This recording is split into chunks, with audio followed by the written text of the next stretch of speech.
Bonjour à tous, vous écoutez RTI, c'est Mengwang à l'antenne et notre décryptage de ce jour est consacré au droit à l'oubli, récemment discuté par Alliance pour l'autodiscipline des médias en ligne à Taïwan.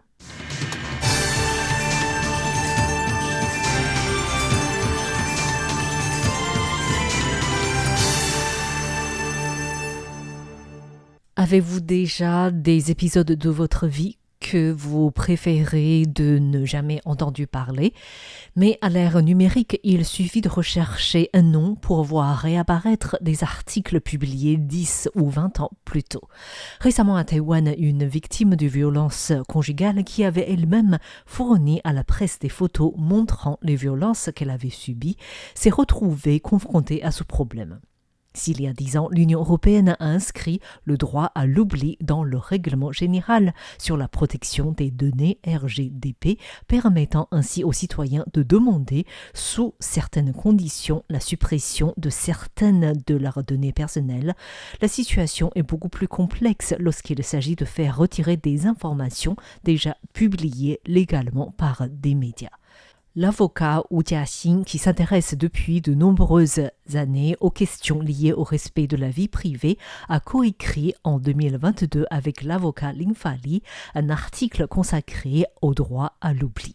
Wu Jiaxing a expliqué que le droit à l'oubli en tant que concept relevant des droits fondamentaux s'est principalement développé en Europe. Ses origines remontent à une note juridique rendue par un tribunal français en 1965. Puis en mai 2014, un arrêt de la Cour de justice de l'Union européenne a posé les bases de la reconnaissance du droit à l'oubli dans l'Union européenne, suscitant à l'époque une large attention et de nombreux débats. Et enfin, en 2016, avec l'adoption du règlement général sur la protection des données, l'Union européenne inscrit à l'article 17 le droit à l'effacement, également appelé droit à l'oubli, garantissant ainsi ce droit dans la législation. Wu Jiaxing souligne que le droit à l'oubli s'applique généralement aux fournisseurs de moteurs de recherche comme Google, plutôt qu'aux fournisseurs de contenu tels les médias. Ces derniers bénéficient d'une protection plus importante au titre de la liberté de la presse. Le RGDP prévoit notamment des exceptions, c'est le cas des contenus relevant du journalisme, de la recherche universitaire, de la création artistique ou de la santé publique, ainsi que des informations présentant un intérêt public. Ces exceptions peuvent donc être exemptées et ne pas être soumises au droit à l'oubli. L'avocat Wu Jiaxing explique que le droit à l'oubli protège les droits de la personnalité qui constituent la dignité humaine d'un individu. Il comprend des notions plus spécifiques comme le droit à la vie privée, le droit à la réputation et le droit à l'image. Or, ces droits peuvent facilement entrer en conflit avec la liberté d'expression et la liberté de la presse. Lorsqu'un journaliste couvre un événement, il est forcément amené à évoquer des informations concernant une personne, que cette dernière ne préfère pas voir rendre publiques. Mais le journaliste doit aussi les porter à la connaissance du public, puisque le public a aussi droit à l'information. Lorsque ces deux valeurs entrent en conflit, il faut donc les mettre en balance et faire une étude minutieuse au cas par cas. L'avocat Wu Jiaxing reconnaît que les situations varient considérablement d'un cas à l'autre et qu'il est difficile d'établir un cadre d'évaluation précis. Il est seulement possible d'identifier les facteurs qui conduisent à privilégier davantage la protection de la personne concernée ou, à l'inverse, la liberté d'expression. À Taïwan, contrairement à l'Union européenne, le droit à l'oubli n'est actuellement pas reconnu comme un droit à part entière. Cela ne signifie pas pour autant qu'il soit impossible de l'invoquer, comme l'explique l'avocat Wu Jiaxing. À Taïwan, le droit à l'oubli n'est pas reconnu en tant qu'un droit à part entière. Il nous faut donc plutôt chercher dans le cadre juridique existant. Le Code civil protège ce que l'on appelle les droits de la personnalité, tandis que la loi sur la protection des données personnelles garantit le droit de chaque personne à l'autonomie en matière de données à caractère personnel.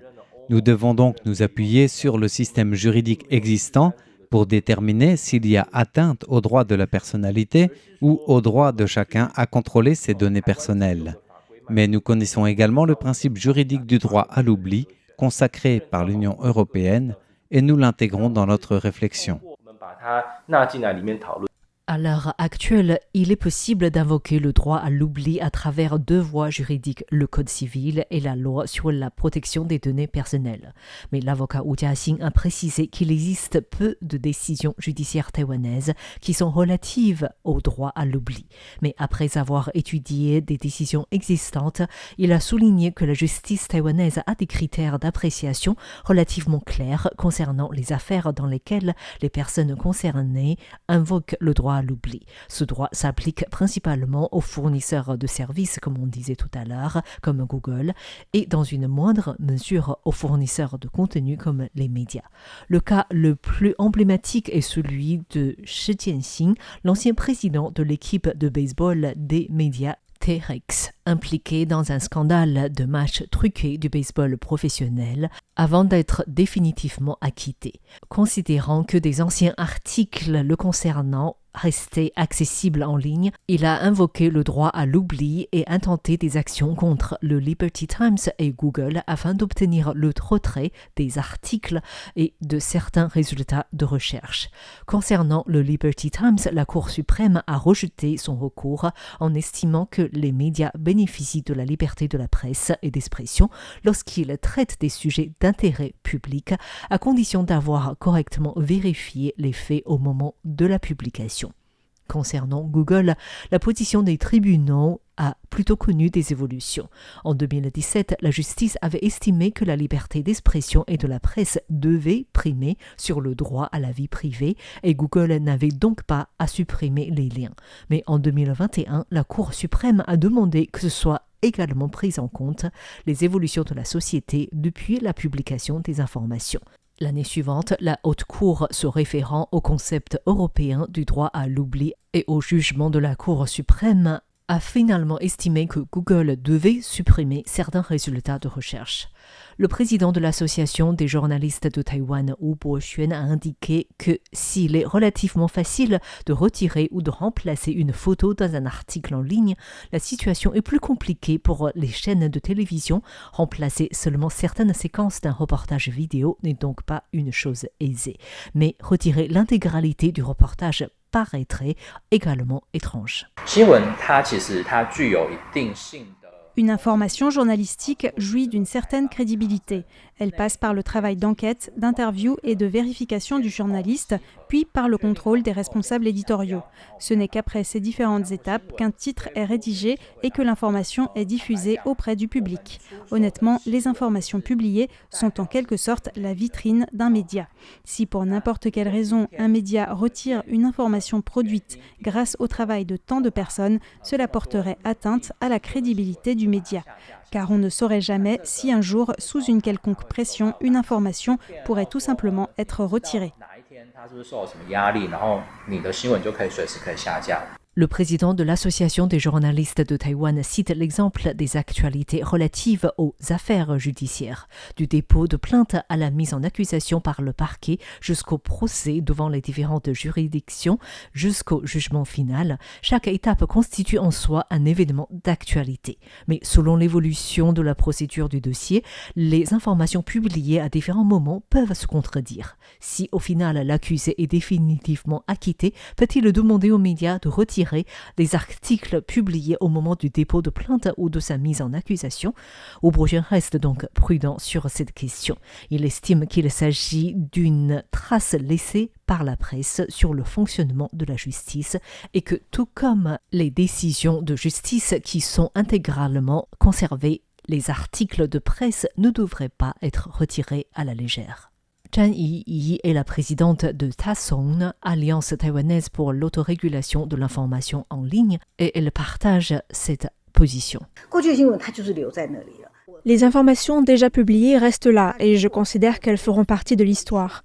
Si nous revenons en arrière et modifions l'histoire à notre guise, je ne pense pas que ce soit ainsi que la civilisation humaine doive évoluer, car il s'agit de la mémoire d'histoire collective. C'est pourquoi je pense qu'il faut être extrêmement prudent lorsqu'on décide de retirer une information.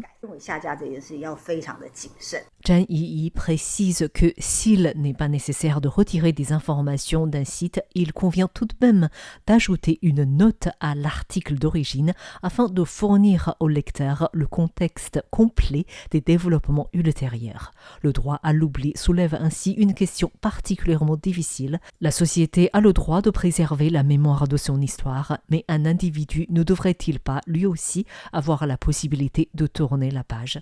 En réalité, il ne s'agit pas simplement de choisir entre retirer ou ne pas retirer un article d'un site des médias. Il faut plutôt chercher à trouver un équilibre au cas par cas grâce à l'autorégulation des médias et à des solutions comme l'ajout de précisions ou le retrait d'images susceptibles de porter préjudice afin de préserver la mémoire collective tout en évitant de continuer à blesser une personne. Merci à tous d'avoir suivi ce décryptage de ce jour. C'était Mei Guang pour Radio Taïwan International et je vous souhaite une excellente écoute à tous en compagnie de RTI.